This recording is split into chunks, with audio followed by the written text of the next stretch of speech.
Fala pessoal, tudo bem com vocês? O dia seguinte, o day after do majestoso e os discursos bem distintos de cada vestiário, os trunfos de cada um para os próximos jogos e o que foi dito nos bastidores. Chega mais, eu sou o Chico Garcia, inscreva-se no canal e vamos juntos!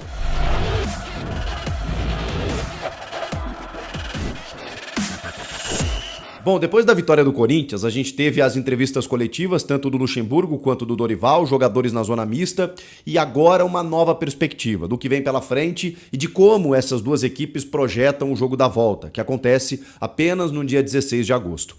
Primeiro eu queria dizer que eu não entendo o porquê do técnico Vanderlei Luxemburgo estar tão irritado nas suas entrevistas coletivas. Ele usa alguns subterfúgios, ele usa algumas brincadeiras, daqui a pouco ele dá... Eu acho que ele sempre foi assim, né? Mas ele tá vivendo um momento de, de afirmação no time depois de tantas críticas e tudo mais, que não foram apenas da imprensa.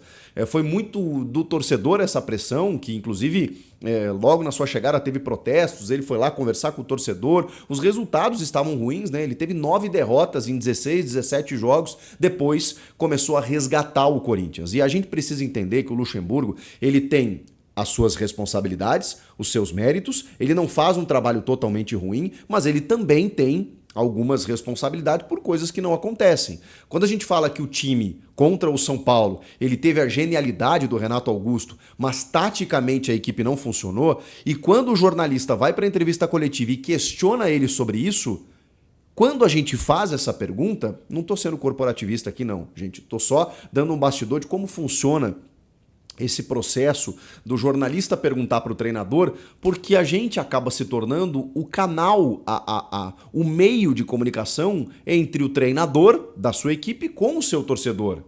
Quando o treinador, porque para muitos a imprensa é desnecessária, quando o treinador fala nos veículos oficiais, na Corinthians TV, que faz um trabalho bacana lá com o meu amigo Flávio Ortega, lá, diretor de comunicação, tá tudo certo, mas muitas vezes o questionamento vai ser diferente. O jornalista que está lá, ele está representando o torcedor e as angústias do torcedor. Por que você trocou tal jogador? Por que o jogador saiu mais cedo? Por que você não utilizou esquema tal? Essas questões, elas não são da imprensa apenas. Claro que são nossas. A gente faz a nossa análise, tem o nosso senso crítico, a gente faz as perguntas. Mas o torcedor também quer saber. E aí eu estou achando muito curioso que o Luxemburgo ele não quer analisar o jogo. É uma pergunta, inclusive, praxe em todas as entrevistas coletivas, de que a primeira pergunta você faz um questionamento ou outro e até numa certa fidalguia, numa certa gentileza, fala assim, e gostaria de te ouvir sobre o jogo, a análise do jogo. E ele fica bravo com isso. Ele não quer analisar o jogo, ele diz que quem tem que analisar o jogo são os comentaristas, os jornalistas, os analistas. Poxa, mas a gente quer ver a visão dele, o que ele achou do jogo, se o Corinthians foi bem, se o Corinthians foi mal, onde teve dificuldades. Eu não posso entregar tudo mastigadinho para vocês, mas gente, essa é a função do técnico, é explicar as suas ações dentro de campo. Por que ele fez tais substituições, por que ele escalou tal determinado jogador, é simples. Ele está tentando criar uma nova forma. Então eu sugiro humildemente aos colegas jornalistas, porque não tenho mais participado de entrevistas coletivas, que na próxima vez que o Luxemburgo der uma entrevista, pergunte a ele o que ele achou do novo filme da Barbie, da interpretação da Margot Robbie, do Ryan Gosling como Ken, ou quem sabe a inflação no mercado automotivo, né? Os carros subiram muito de preço, sei lá, ou alguma coisa envolvendo o entretenimento, assim, né? Essa polêmica, alguma polêmica envolvendo a Virgínia Fonseca, influencer, com o Zé Felipe, o filho do cantor Leonardo. Talvez aí ele saiba responder, porque se ele não quer falar do jogo, mas vai falar do quê? Eu me pergunto. Então, assim, não estou entendendo essa irritação do Luxemburgo com uma fase boa do time, que tem méritos porque ele é um cara de vestiário, ele consegue mobilizar os caras, ele disse que passou para os caras no vestiário, porque aí no meio da entrevista, a entrevista foi longa, né? Ele começou a dar algumas informações interessantes, mas sempre dando uma porradinha na imprensa, né? Tá bom. Ele explicou que conversou com os caras, que há 2 meses eles não podiam sair na rua, não podiam ir no restaurante, que esse momento agora de resgate os jogadores conseguiram trazer, que esses moleques testados na Sul-Americana, eles foram agregados no time profissional e que hoje ele tem um elenco à disposição, porque esses moleques foram testados lá. Tá tudo certo, é isso. O Luxemburgo tem muitos méritos. Agora, o jogo não foi bom. O Corinthians venceu pela genialidade do Renato Augusto, pela força da sua torcida, mas falta muita coisa. E o torcedor racional e consciente sabe disso. E o questionamento é, Se o Corinthians jogar assim contra o São Paulo no Morumbi, talvez o São Paulo tenha melhor sorte. Talvez o São Paulo consiga fazer 1 ou 2 gols e consiga a classificação. Então, quando você trabalha com a individualidade apenas e o teu coletivo não joga bem, você tem que olhar a perspectiva. Vencer um jogo, beleza, mas e os próximos? Continuarão sendo assim?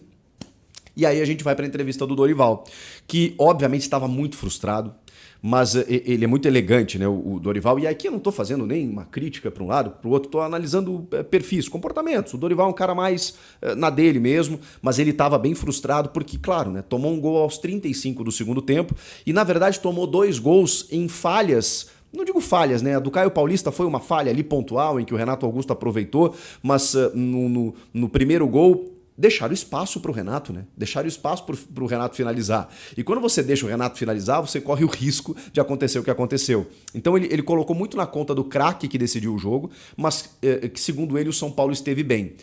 Aí, de novo, o meu ponto aqui. O São Paulo esteve bem, mas eu não acho que esteve tão bem assim. Porque o São Paulo teve um estilo mais de botar a bola no chão, tem mais organização, tem mais compactação, isso é fato, especialmente em relação ao Corinthians, mas pouco agrediu. O São Paulo não foi um time que agrediu o Corinthians. Foram 2 finalizações para fora no primeiro tempo e no segundo tempo poucas chegadas, porque aí o Corinthians começou a construir o seu resultado, o Luciano bota o São Paulo no jogo com um empate, mas depois toma o gol e não reage, não reage. O São Paulo, especialmente depois que tomou o segundo gol, se abateu demais no jogo. Teve a perda do Caleri, que eu acho que impactou também, e aí a gente vai pro segundo jogo. O Dorival valorizou muito o que a torcida do Corinthians fez na Neoquímica Arena, que a gente já sabia que ia acontecer, né? O torcedor empurra demais o jogador no estádio. Vai ser da mesma forma no Morumbi. E esse é o trunfo do São Paulo no jogo da volta. Poxa, com uma só torcida, o São Paulo tem criado nessa temporada um ambiente no Morumbi muito interessante para ganhar grandes jogos, para disputar grandes jogos. A vantagem ela não é tão pequena assim. Ela é uma vantagem mínima no clichê do futebol, né? Um 2-1, mas 2 gols de diferença é o que o São Paulo precisa fazer para passar direto pelo Corinthians. Isso não vai ser fácil.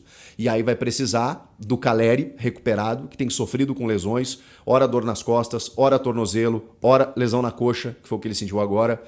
O Caleri está numa temporada complicada. O São Paulo vai depender do seu jogador. Até porque não terá o Luciano, que tomou o cartão, que foi muito debatido, né, ao longo de todo esse tempo. Foi, inclusive, tema da zona mista com os jogadores. O Luciano, inclusive, na saída de jogo, deu parabéns para o árbitro, o Wilton Pereira Sampaio, que disse para ele que ele ia tomar o cartão, ele acabou tomando. E muita gente está questionando se o Luciano deveria tomar o cartão pelo que ele fez, porque essa é uma comemoração que vários jogadores fazem. Rafael Veiga, Boi Bandido, Aloísio, lá que está lá no América, né, de chutar a bandeirinha de escanteio. A gente precisa ir para o fato. A comemoração do Luciano, ela gerou uma confusão generalizada. Ele foi o propulsor da confusão. E aí tem um texto da regra, porque a gente tem que entender também, vejam só, a gente precisa entender a diferença de ser Morumbi e Neoquímica Arena. Um é estádio, o outro é arena, das novas arenas. Isso impacta, sim, na decisão do árbitro e na comemoração do jogador.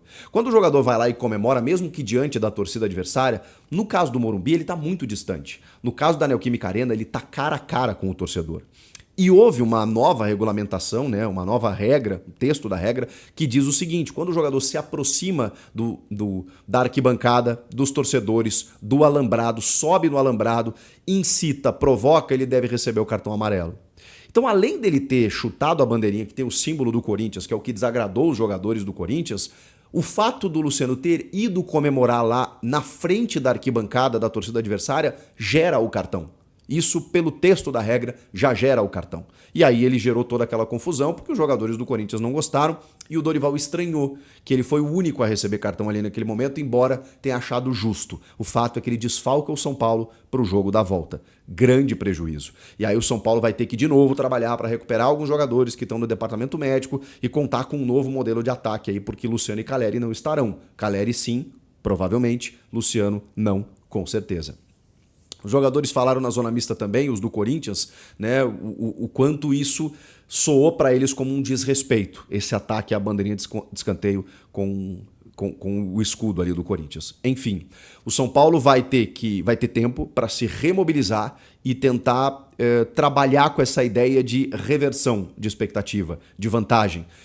E isso vai entrar dentro de um aspecto motivacional. Tem a questão tática, sim, mas vai entrar também nesse ambiente que o Morumbi vai criar para essa noite e o Corinthians vai ter que ser muito, mas muito valente para conseguir a classificação.